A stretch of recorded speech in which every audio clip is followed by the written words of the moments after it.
This video has been made possible through the support of our museum members.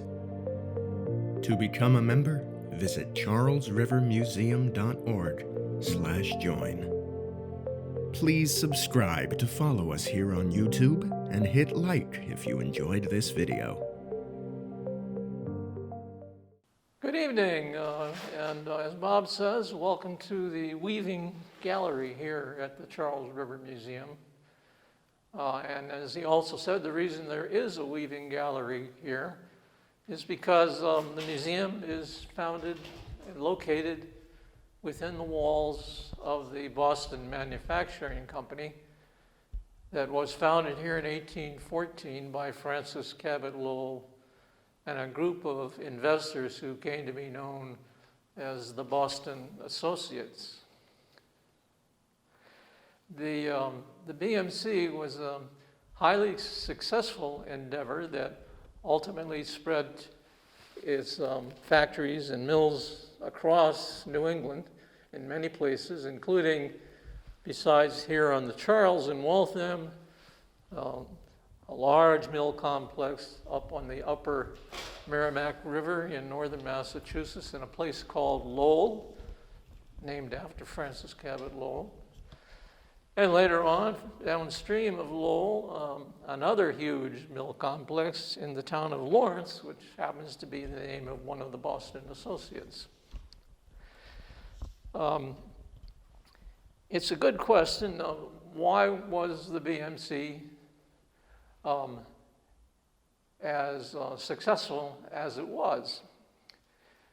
There are probably many factors, but I think three of them stand out, and let me just go through them quickly so that we can place these looms here and their role in the BMC in some kind of historical context. First of all, the BMC was the first automated weaving mill in the United States. In 1813 and 1814, Francis Cabot Lowell and his chief engineer, Paul Moody, developed the first automated or power loom in the United States and installed these on the floors of the factory. So that mechanized what was probably the most difficult part of mechanizing the whole process of textile manufacture. The second major reason for their success, as again Bob previewed, is the fact that Francis Cabot Lowell decided that he needed to control his supply chain. Although he initially was just going to build a mill full of weaving looms, he decided that it would be better if he put machines in the mill that accomplished every single step required to turn bales of raw cotton.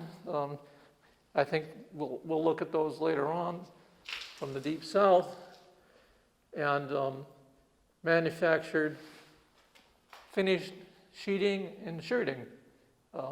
Some examples in the glass case behind me. And that was all done in one factory complex. That had never been done before in the world. In particular, the British had a lot of problems with their guilds, spinning and weaving and so forth, who refused to work together in one building. And thus, it was a number of years before they duplicated what happened here. The final factor is what we call the modern corporation that was invented here at the BMC. And in comparison, if you looked at how a businessman would start a factory, say a mill before the modern corporation, one guy, the sole proprietor, would basically do everything. He would raise money, he would get water rights on a mill stream, he would have a water wheel and a mill built, and he would buy materials and pay people to make machines for him, and he would hire people to operate the machines, and he would make sure that the mill had all the raw materials it needed.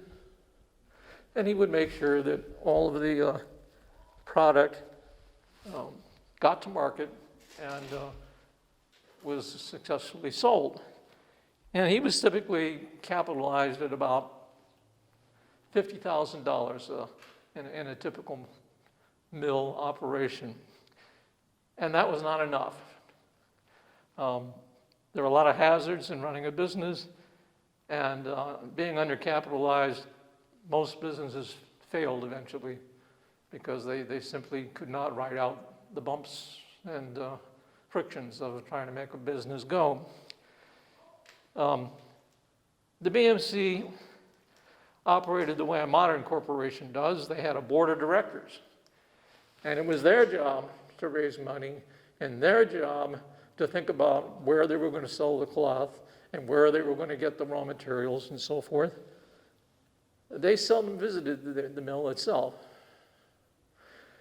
They hired what you could call a superintendent who was in charge of all of the day-to-day things that took place on site. The operation of the machines, the labor, so on and so forth. That, in fact, is how almost all corporations today work, and this was the first time it had been done in Massachusetts or in the United States, so far as I know.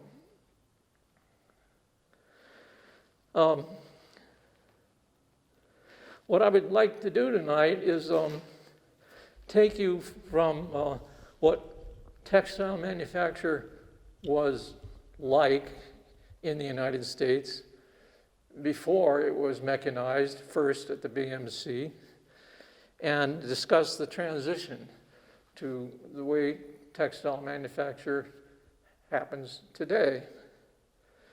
It was the factors that I discussed that made the BMC a success and turned what was basically a manual or hand loom craft into an automated, mechanized mass production process that basically kicked off the American Industrial Revolution right here in Massachusetts in the early 19th century. I'm going to do that by showing you a few looms that we have here in the museum.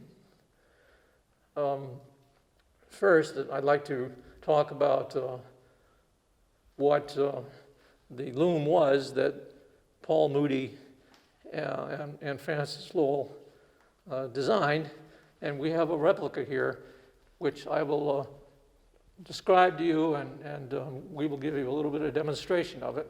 It's a fascinating piece of hardware. But before that, I'm going to give you a few basic lessons in what is weaving and in fact, what is cloth, so that you understand what a loom does, whether it's manual or automated, and how that produces textile. And then the other thing I wanted to show you is this 210-year-old barn loom over here in the corner. It's very antique, very ancient, and it represents how people made cloth at the time or before the time the BMC was founded. So, to get started, let's answer a basic question, which is simply, what is cloth? I hope to demonstrate that with this crude but simple diagram on the chart here. If you looked at the cloth in my shirt, and you had very good eyes, or you had a microscope, I don't think that's going to work, Bob, but anyway, you would see that cloth is basically a crisscross matrix of threads. And I've indicated that there are names in the weaving trade for the vertical and the horizontal threads. The black lines represent what's called the warp threads. The warp threads are the strong threads in cloth, and they actually extend in the process of weaving from one end of the loom to the other, and they are manipulated primarily by inserting from the side something that are called the weft threads, or filling. Filling is the obvious term for thread that works its way and interleaves itself with the warp threads. This diagram is meant, and there's a few errors, but it is meant to show that a typical warp thread will go under a warp thread, over a warp thread, under a warp thread, over a warp thread, just interleave itself across the warp. So you can see that builds a pretty strong structure. The only question is, how on earth do you do that? And that's what a loom does. So the hand loom, the modern hand loom weaver's loom that we have here in the museum, this is called a Norwood 4-shaft rising shed jack loom. I hope by the time I stop talking about the loom, you'll know what all of that means. Let me first point out to you, drawing from the diagram here, that these white threads here are the warp threads. And you can see there are hundreds of them, and they are actually very long threads, so long that in fact they have to be wound up and stored on a rotating beam underneath called the warp beam. And that beam will rotate and feed warp into the loom as it's consumed by the weaver. Those threads come around the back with something called the back beam. And there are a couple of things that look like long popsicle sticks here. I think the proper name is lease sticks. And they are used basically to make sure that the threads of the warp are controlled and don't end up crossing over each other and getting tangled. So they set up a very organized pattern of warp threads that proceed toward the rest of the loom. In the middle of the loom is a structure of things called shafts. This loom has 4 shafts, and one or more of these shafts can be raised by pushing on treadles here on the floor. Now, you're asking, you see that part of the warp is rising when I do that, and the question is, well, how did the shaft do that? Well, it isn't the shaft alone. If you come around and look at the shaft from the front, you see a bunch of vertical metal structures, and those are called Heddles. So I'm going to hold up an example of a Heddle that my wife generously loaned me. This white string thing is like a little ladder, and in the middle of it there's an opening through which one thread of the warp can be threaded. So there's a process called warping the loom, in which all of the warp threads are passed all the way through the loom, and the key operation in that is taking each individual thread in the warp, and let me get this treadle over here.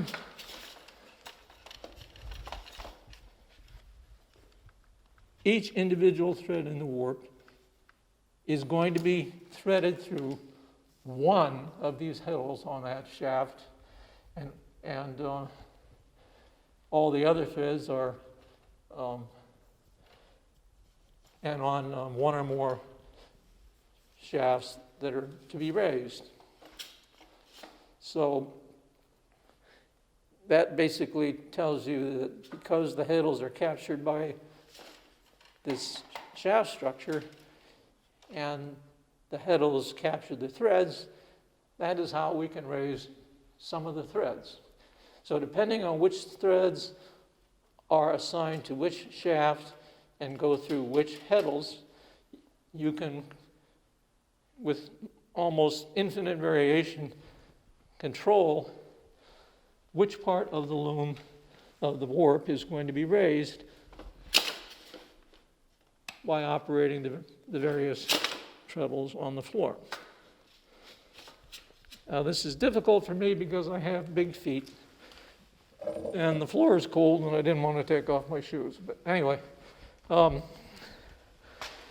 so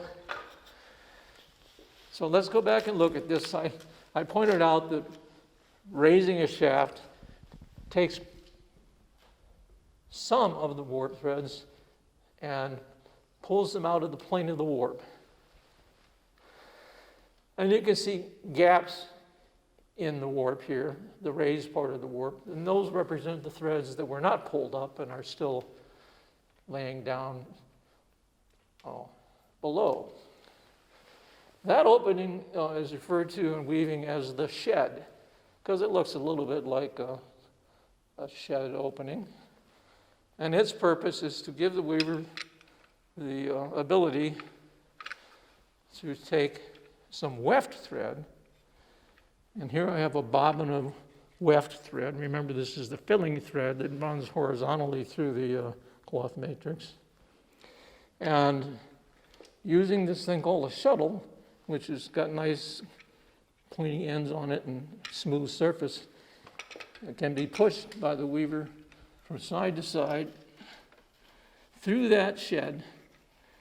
And when I do that, I now have a weft thread which is below some of the threads in the warp and above the rest of the threads in the warp. That's an interleaving process, much as I showed you in the diagram. So I'll make this a little bit tight and show you the final step here. I'm going to close the shed, and this comb-like structure here is called a reed, and this whole leverage apparatus is called the beater. And what it does is take that one row of weaving that I just accomplished and beats it down into the existing woven cloth. Now, looms always operate in a back and forth cycle, so I'm going to do this one more time to get the shuttle back to where it was. I've pushed on a different treadle which raises one or more different shafts, and now there's a different set of threads that are raised. I'll push the shuttle through them to the other side, and I'll repeat the process of making sure that I've got the weft where I want it, and I've got it beaten or champed down. That is the process of weaving. Eventually, I will create a two-dimensional pattern of cloth in this warp all the way up to where I don't have any room to work anymore. And I have some simple controls over here on the right side of the loom that a little difficult to see, but you'll see that at the back of the loom by pulling this handle, there's a ratchet and pull mechanism that can release the warp beam so that I can rotate it forward. And there's another mechanism down here that allows me to rotate the cloth beam. You see, I'm rotating it just a little bit and to move some of the cloth that I already woven around the breast beam and down here to be woven up on the cloth beam. So that's called advancing the warp, and it just means you weave and then you wind up what you've woven, and you weave some more and you wind it up, and so on and so forth. So to finish up, as I said, the diagram I showed you in that graph, I was attempting to show a situation in which if I took every even thread in the warp and put it on one of the shafts, and I took every odd thread in the warp and put it on another shaft, that when I created a shed, I would be looking at all the even threads on top and all the odd threads on the bottom, and I would get that over and under pattern that I was showing you over there. That's actually a typical weaving pattern called tabby. There's any number of patterns that can be created by how the loom is warped through the shafts and the heddles, how the shafts are tied down to which treadles underneath, what color thread you use in the warp, what color thread you use in the weft. Literally, it's beyond imagining all the different patterns you can create. And if you come around here a little bit, my wife set this loom up with some example patterns that, the other thing that is important is the order in which you're, if you do, over and back with this treadle, and then you move over to this treadle and you do over and back, that order of how the treadles are operated is also a major factor in the resulting pattern. This is all very mathematical, and I won't try to explain it, but you can see that let's look. Can you shine on any? There's one of our volunteers here. When he's sitting at the desk, he likes to come over here and play with his loom, and he's tried a number of these patterns, and he's used, so far I can see 3 different colors of weft that have been employed here, and a number of different resulting patterns. So you can do a lot with this loom and have a lot of fun. That's the basic weaving process. This kind of design for a loom with the parts that I mentioned, the warp beam, the cloth beam, the shafts, the heddles, and so forth, is fairly basic. Going back to the name of the loom, I said it is a 4-shaft loom, because it has 4 shafts. It's called a rising shed loom because when I push a treadle, the only thing that happens is that some of the threads rise up. And you think, well, okay, what else would they do? Well, you'll see later that there's other ways that could work. But this is a shed which is produced by raising some of the threads. And last of all, it's called a jack loom because these treadles pull down on ropes, and those ropes are attached to what are called jacks. They're hidden and you can't see them. So imagine that this is one of the jacks, and it's a teeter-totter kind of thing. And if the rope on the treadle pulls down on one end of the teeter-totter, the other end comes up. What is it doing? It's pushing one of the shafts up. It's jacking the shaft up, and therefore this is a 4-shaft rising shed jack loom. There you go. Now, a much, much earlier version of a typical hand loom is the next thing I would like to talk about. Let's take a walk over to what we call the barn loom.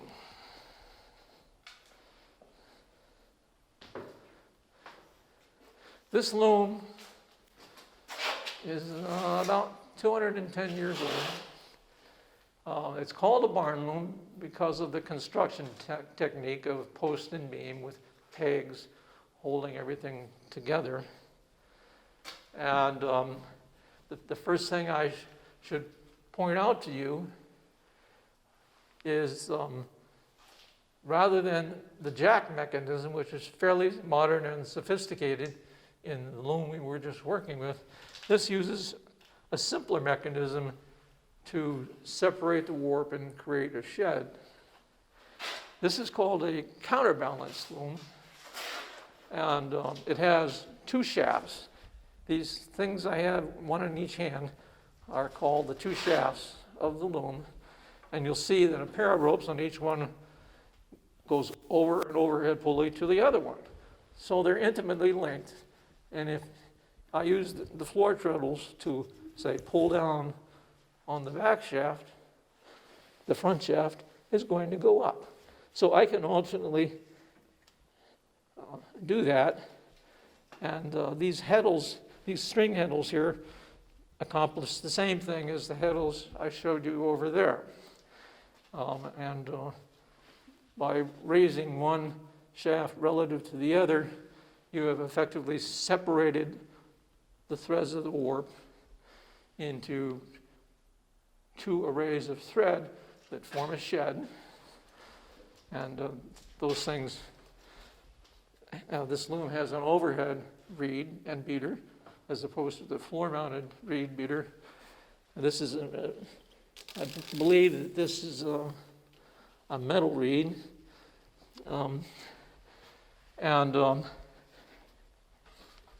You can't see the shed here because this loom isn't warped, but imagine that I have created a shed from the threads that pass through the two shafts and through the reed, and then on this platform I throw the shuttle through from one side to the other, move the reed, swap the shafts, form another shed, throw the shuttle back the other way, and at each stage beat it down into the cloth, which is passing over the breast beam. And here you get sort of a graphic idea of why this is called a breast beam. The poor weaver is actually sitting out here on this stool pressed up against this thing. So you call it a breast beam or a belly beam or whatever you want, but they're right up there. And after the breast beam, the finished cloth is wound up down here on the cloth. So a little historical note. Manufactured in about 1813, we know from documentation at the Waltham Public Library, where this loom came from, that there's an accounting book by one of the weavers who operated this loom, and it was a moneymaker. She used the loom for 7 years, I think, 1813 to 1820. And so we know that the loom goes back as far as 1813. And then 70 years after it was manufactured, in 1883, the family in Woburn who owned this loom decided that they weren't using it anymore, and it was a very historical artifact, and that they should donate it to the little museum that the Woburn Public Library keeps on its upper floor. And in the process of doing that, they rehabilitated the loom, which was 70 years old at that time. And an important thing that they did is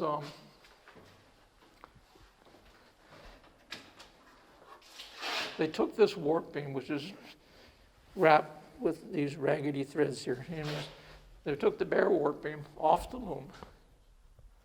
And because they didn't want to warp the warp beam themselves, and they didn't want to wind the thread that would go around it, they brought the warp beam here to the BMC in Waltham. And this is a common practice for hand weavers who wanted to avoid the labor of making a warp and winding it on the warp beam and so on and so forth.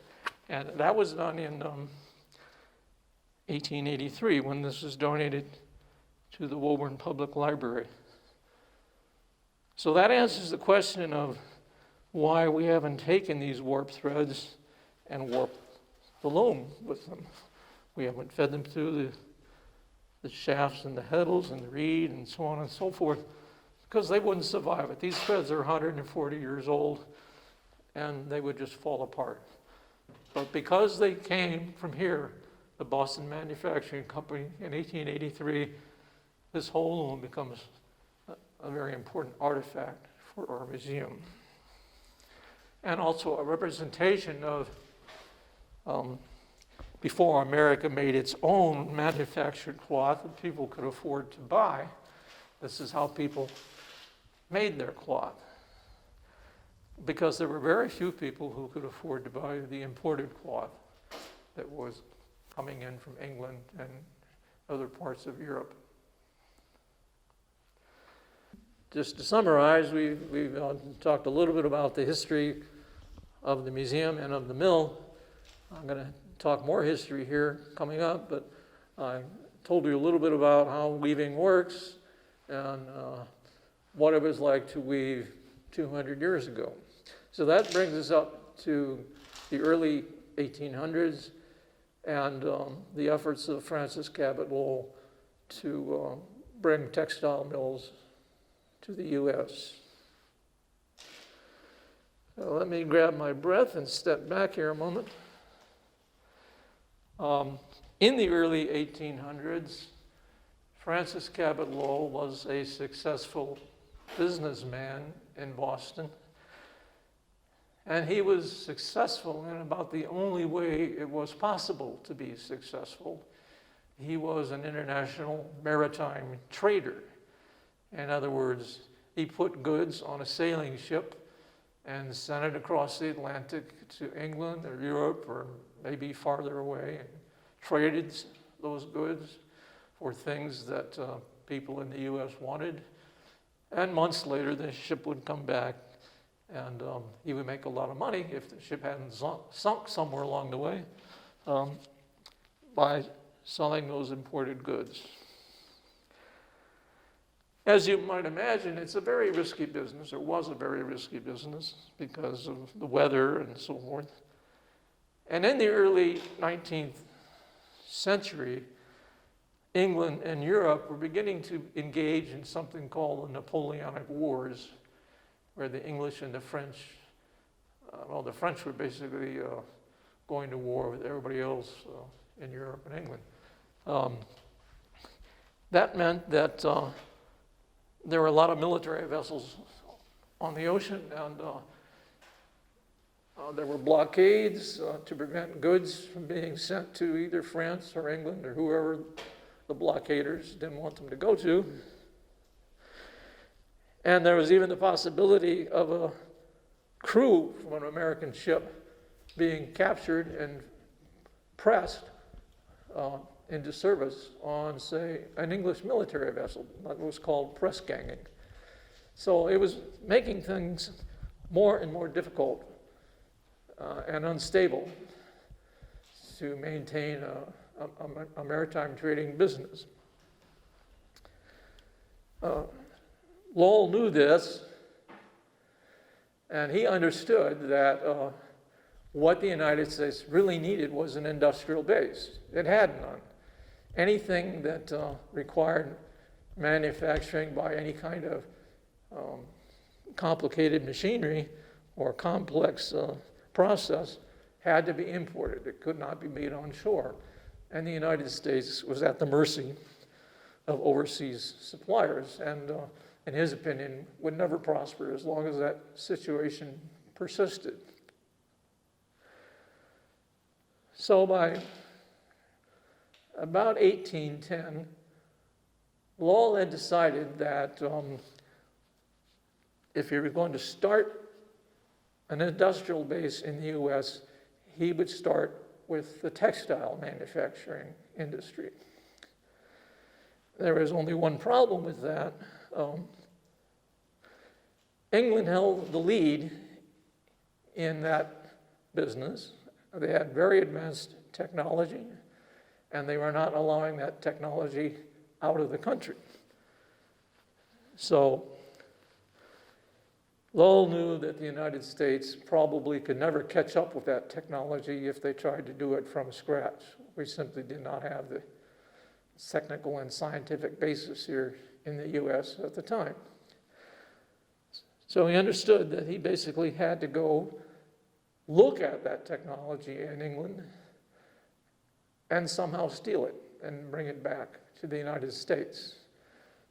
That sounds a little nefarious, but just as it happens a lot today with the Chinese stealing all of our manufacturing technologies, there are a lot of designs for automated textile manufacturing, like spinning and dressing and cleaning and carding, that were being snuck out of Britain all the time and brought over to the United States. A very good example is the fellow that came over here in the late 1800s and installed automated spinning machinery in the Slater Mill down in Pawtucket, Rhode Island.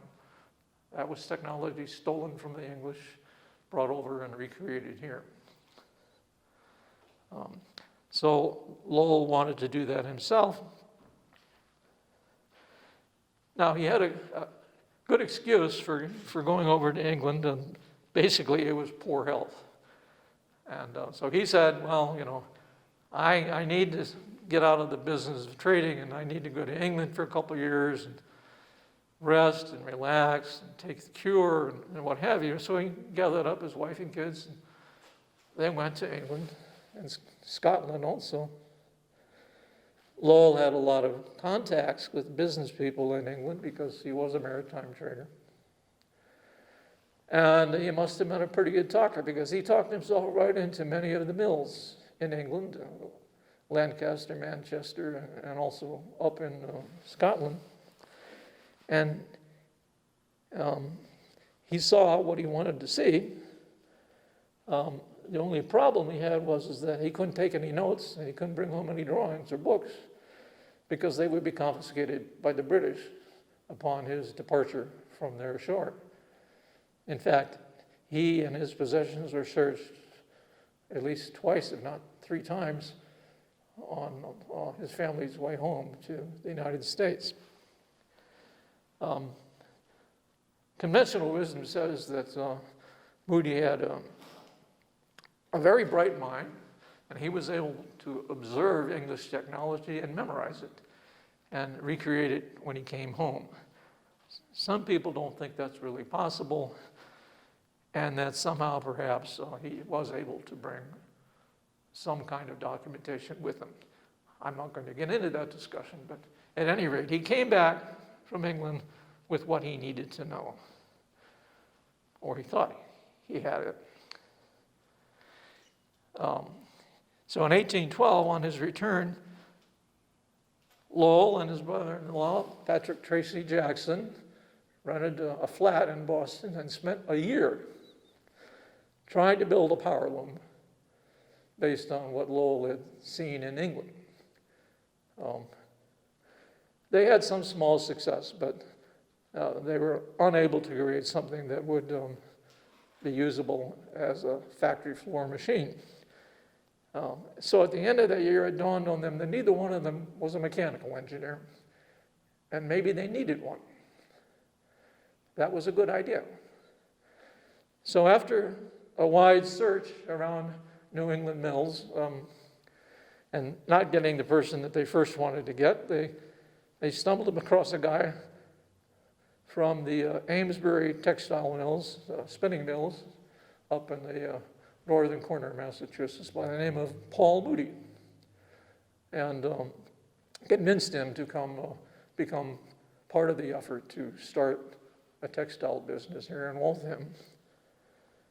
And within a year, Lowell, who was a mathematical genius, and there is a lot of mathematics in the machinery of weaving,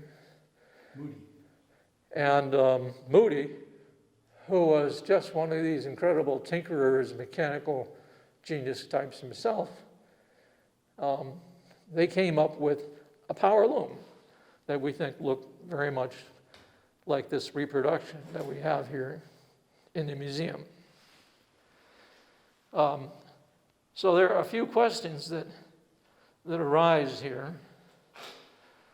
The first one is, what did Lowell see? What was the technology he saw? Because if you were when we decided to build a replica power loom, we had nothing to start with. None of the looms or any other textile manufacturing equipment that operated the factories of the BMC is in existence any longer. And the same goes for documentation. In fact, there was a tragic event at the U.S. Patent Office in 1826. A major fire destroyed 10,000 U.S. patents dating from 1790 to 1826. So whatever patents Lowell and Moody filed, and no doubt they did, those are gone.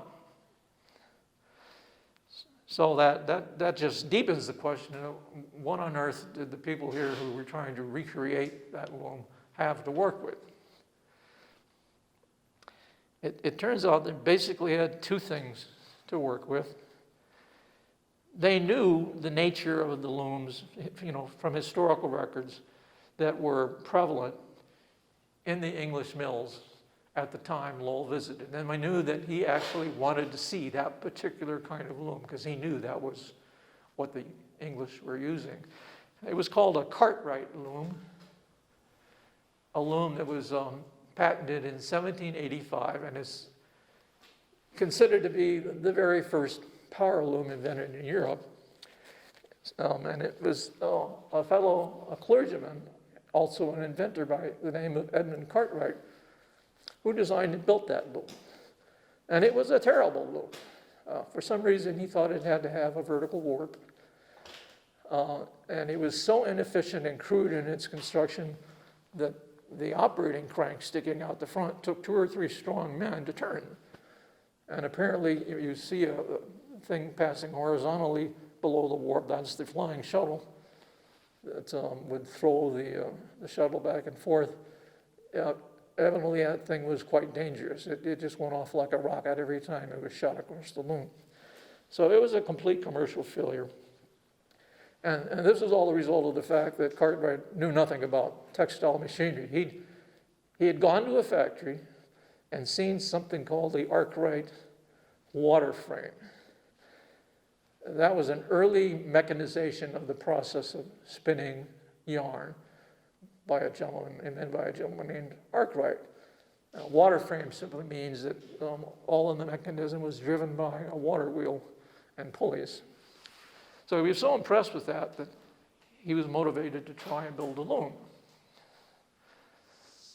A lot of people were trying to build looms at that time because the mechanization of making yarn, of spinning yarn, had developed into a number of different kinds of machines in England in the latter half of the 18th century.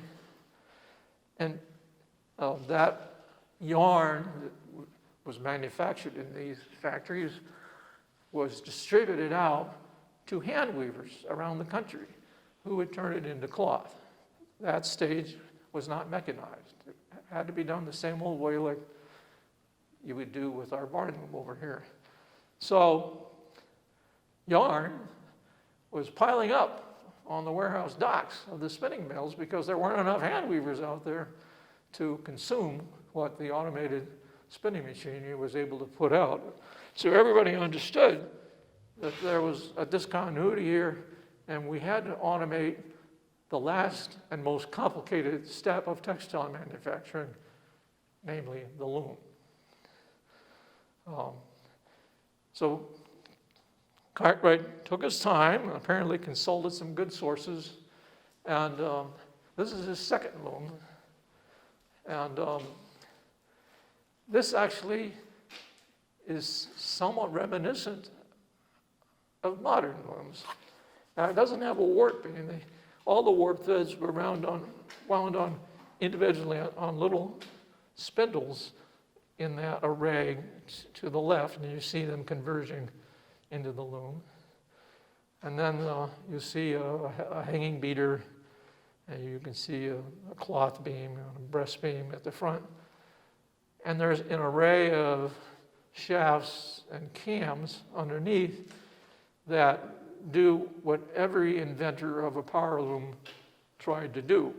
And that was simply to take what looked like a standard manual hand loom and add some stuff to it so that the motion of the weaver in beating the reed or pushing on a treadle or advancing the warp, all of that would be automated, and you didn't need the weaver anymore. It was like people in the early days of this century who were trying to figure out how to fly would put great big wings on their arms and flap them like crazy and run like hell toward the edge of a cliff and usually die. But anyway, they would just look at birds and say, all right, let me try that. So, and I think for much of the history of the mechanized loom, that was the driving approach to mechanizing a weaving loom. So at the time Lowell went to England and looked at the machinery in the mills, although Cartwright never made a dime off of his loom, he was a poor businessman, his design was taken and over a course of 2 or 3 decades vastly improved and actually deployed in quite a number of mills in England. Lowell was aware of this, and he knew that he wanted to go see a Cartwright loom.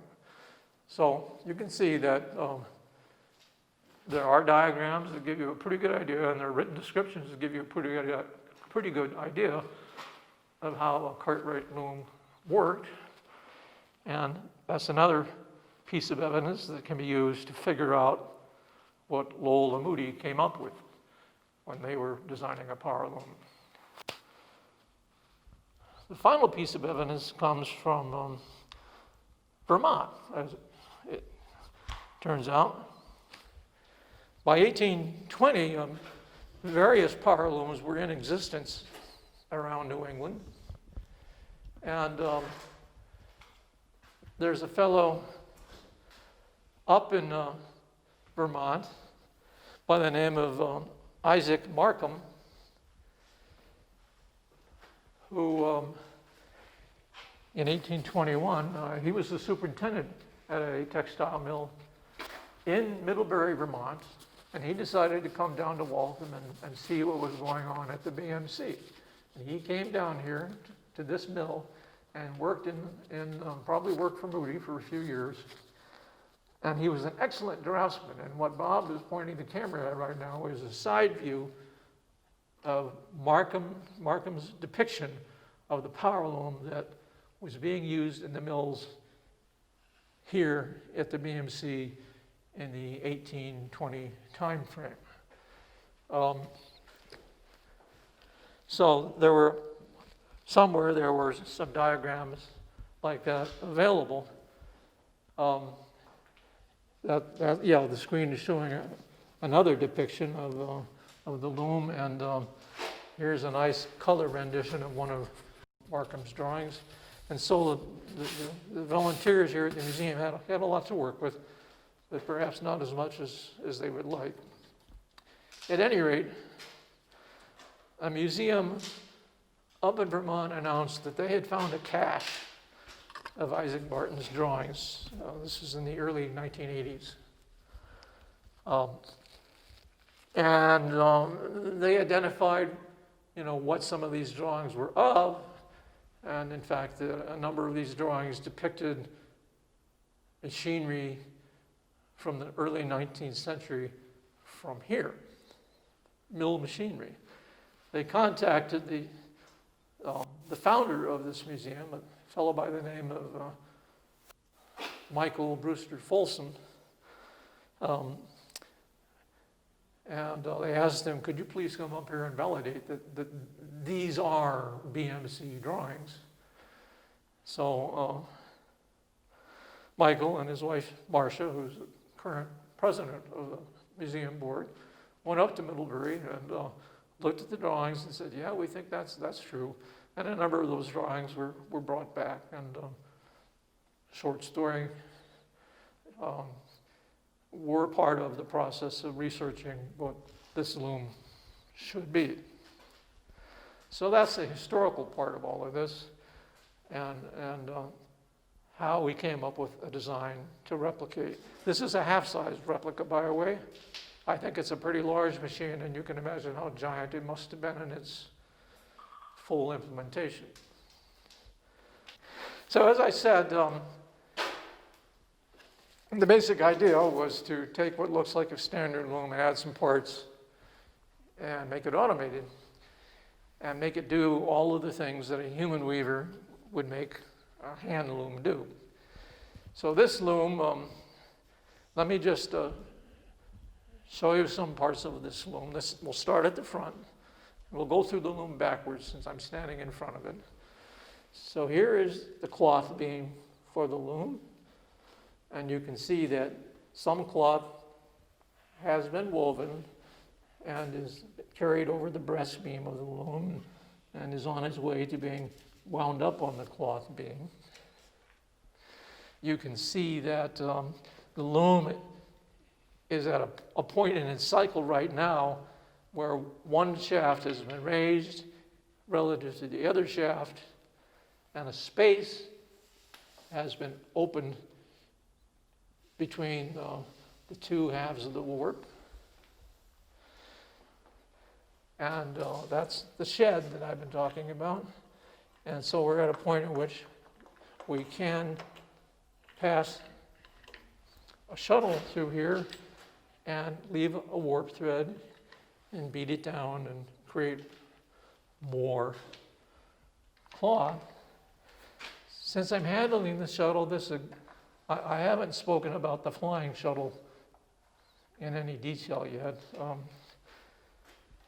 You will soon get an idea why it's called the Flying Shuttle. Basically, the shuttle has two resting places on each side of the loom. I don't know all the terminology, so I just call this the shuttle box. And when it is in here, it's resting against something I call the thrower. And it's basically this little piece of wood, and if I tug on this rope, I can move the shuttle out. If I were to really give this rope a firm jerk, you'll see that it goes all the way over to the other shuttle box. So this was invented by the English sometime in the 18th century, latter half.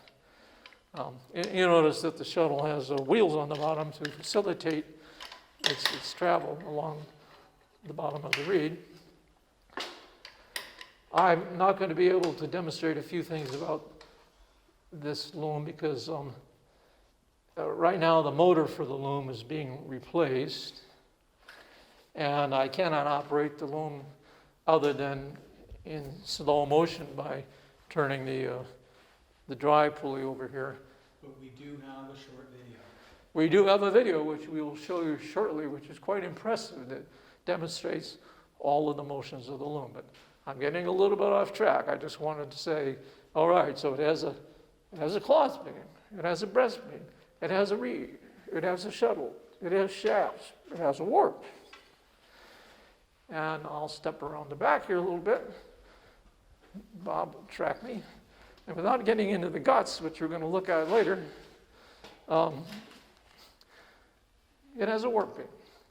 And this warp beam has a rope wrapped around it with a couple of weights, and that basically restrains the warp beam. It can still be rotated forward, but it's not going to unwind because of that weighted rope. So we have all of the elements of a loom except for the treadles and the human being. So there's a few other things that the added mechanism had to create. I'm just going to slow motion take the loom through its stages here. Oh, and add one more thing about the Flying Shuttle. I was yanking on this rope, and you'll see it's attached to a vertical stick, which I choose to call the thrower stick, because I don't know what else to call it. So we know that somehow or other that thing has to move back and forth and move at a pretty good pace to pull on the ropes and throw the shuttle back and forth in operation. I'm not going to be able to demonstrate that. If you're going in slow motion, you'll see how weak the action of the shuttle is. Turns out that this reed beater mechanism here is connected to this main pulley by a crankshaft on an eccentric. And so the first thing that happens is that I can control the motion of the beater by other things are happening, but you will see that I can control the motion of the beater.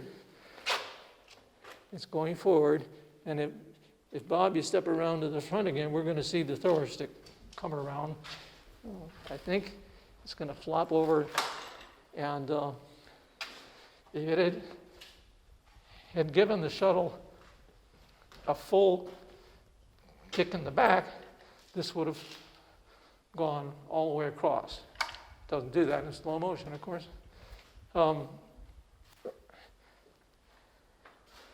And then the cycle continues. And we see now those two shafts that are separated, they're closing in on each other. And instead of the back shaft being high, it's the front shaft, which is high. And you'll see that the reed has come back to the shafts here, and now a different shed has been formed. And if we continue, and I put this on the other side, in this thrower box, we'll see sort of a ho-hum throwing of the shuttle as I continue. The reed is now going to move forward. The thrower stick is going to flop over and kick the shuttle about a third of the way over. And that's one cycle of weaving. I might as well give you an idea of some of the guts of the loom while we're here standing around it, because I haven't explained things about, well, what makes the thrower stick go flippy-flop back and forth, what makes the shafts go up and down, and so on and so forth.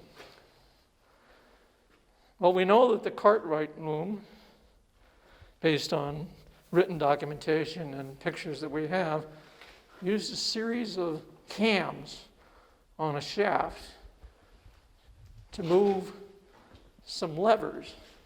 And it was basically the action of those levers that caused all of the motions of the loom to happen.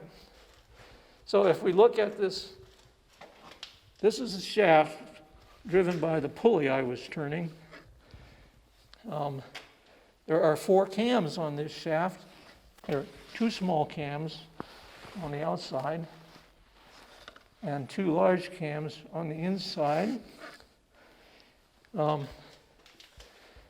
And there are 4 wooden lever arms. They are free at the front end, and they rotate on a rod at the back end.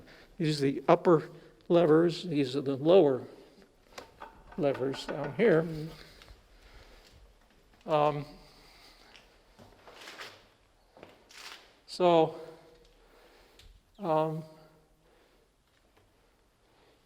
Let's see where we are in the motion here.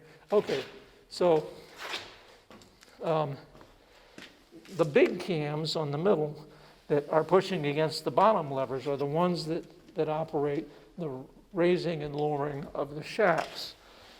And if we watch this big cam here, as I continue to rotate the drive shaft, you'll see it engaging and pushing down on that lever below it. And then you see the shaft going up as a result, because the rope's tied to the end of that lever.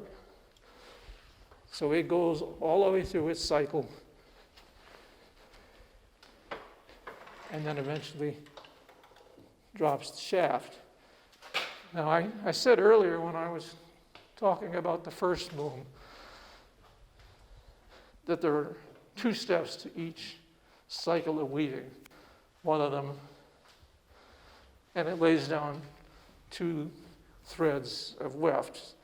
So we create a shed, we throw the shuttle, we beat down the thread, we raise another shed, we throw the shuttle the other way, so on and so forth.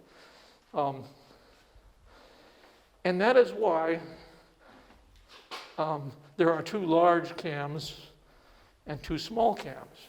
You need a cam to do the first part of it, which is to raise the back shaft, lower the front, and the other cam, which is on this end and is about to press the right-hand lower lever, engages that lever, and now, instead of the rear shaft going up, it's the front shaft. So those 2 cams give you front shaft, back shaft, front shaft, back shaft, as we continue to rotate. Now, I've been ignoring other things that are going on here so that I don't confuse people, but let's take a look at, I said the thrower stick has to move fairly violently in order to boost the flying shuttle across the loom. And if you look at this cam down here, you see it has for maybe half of its circumference, it has a fairly small radius, and then suddenly it has a big radius. And it's that transition from the small radius to the big radius that this lever arm is resting on as that cam rotates, which produces sort of a binary whack on the throwing stick. I can't even see, looking down at the loom, exactly how that works, but these 2 levers that are on top are tied to the, imagine the throwing stick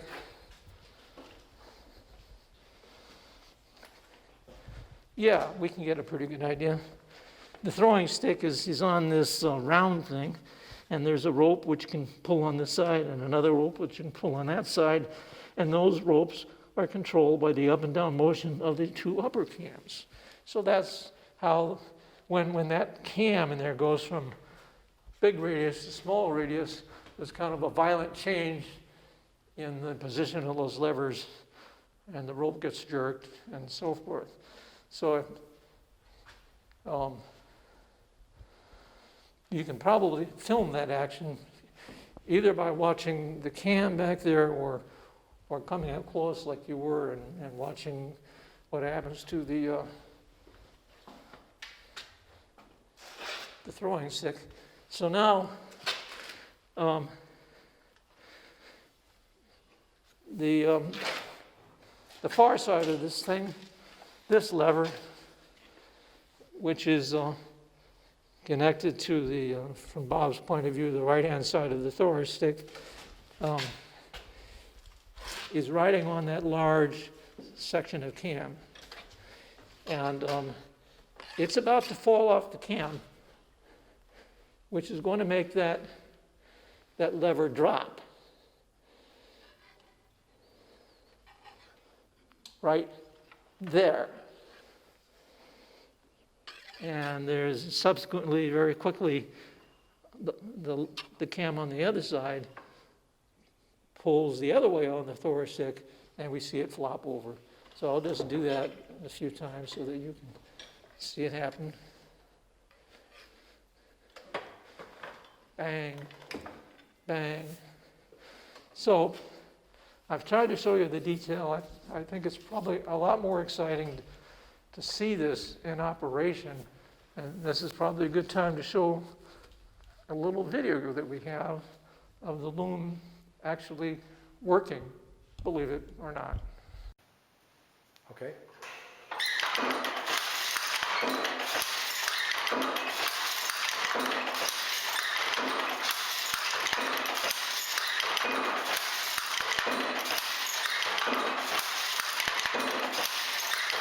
So there you see the shuttle flying back and forth all the way across the loom. You see the two shafts, front, back, front, back. You can see inside the loom those levers that I've been pointing at. You can see them moving up and down in response to the rotating cams on the drive shaft here.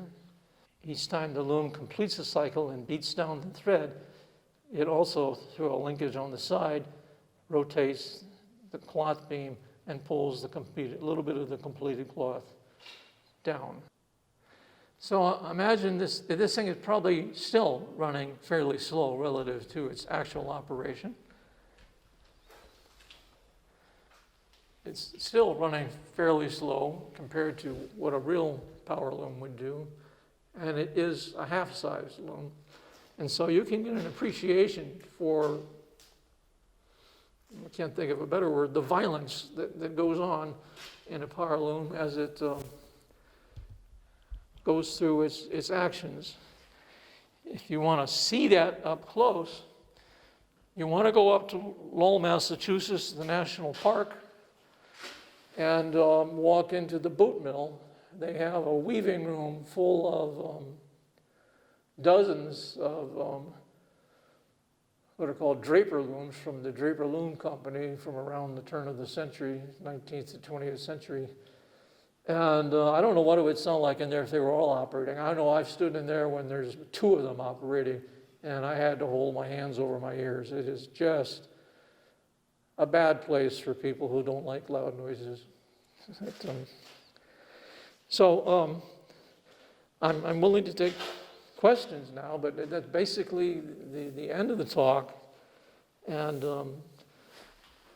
as I call this talk, If Looms Could Talk, and what I hope is that by showing you these looms and describing how they work and giving you some history, I've let you hear some of the whispers floating around here from the old looms and the old factory walls telling us what happened here and how it happened.